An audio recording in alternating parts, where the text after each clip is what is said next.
Hi friends, നമ്മളിന്നൊരു Maggi നൂഡിൽസിൻ്റെ video ആണ് ചെയ്യുന്നത്. അപ്പോൾ അതിനായിട്ട് ഒരു പാൻ അടുപ്പിൽ വെച്ച് അതിനകത്ത് സൺഫ്ലവർ ഓയിൽ ഒഴിച്ചതിന് ശേഷം അതിനകത്തോട്ട് ചെറുതായി അരിഞ്ഞ സവാളയും ബീൻസും ക്യാരറ്റും ക്യാബേജും ഇട്ട് നല്ലതുപോലെ ഒന്ന് വഴറ്റിയെടുത്തു. അപ്പോൾ ചെറുതായിട്ട് കുറച്ച് ഉപ്പ് മാത്രമേ നമ്മൾ ചേർത്ത് കൊടുക്കുന്നുള്ളൂ. പിന്നെ കുറച്ച് പച്ചമുളകും കൂടെ ചേർത്ത് കൊടുത്തു. ഇത് നല്ലതുപോലെ ഒന്ന് വഴറ്റിയതിന് ശേഷം അതിനകത്തോട്ട് മഞ്ഞൾപ്പൊടിയും ചിക്കൻ മസാലയും കൂടെ ചേർത്ത് വഴറ്റിയെടുത്തു. എന്നിട്ട് അതൊരു സൈഡിലോട്ട് മാറ്റി വെച്ച് അതിനകത്തോട്ട് 2 മുട്ട പൊട്ടിച്ച് ചിക്കിയെടുത്തു.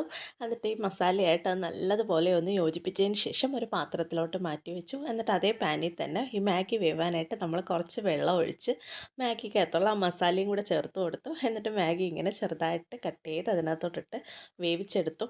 അപ്പോൾ അതൊന്ന് വെന്ത് വന്നതിന് ശേഷം നമ്മൾ നേരത്തെ എടുത്ത് വെച്ചിരിക്കുന്ന ആ മസാല എല്ലാം കൂടി അതിനകത്തോട്ട് ചേർത്ത് കൊടുത്ത് ഇളക്കിയെടുത്തു. നല്ല അടിപൊളി ടേസ്റ്റാണ് കേട്ടോ.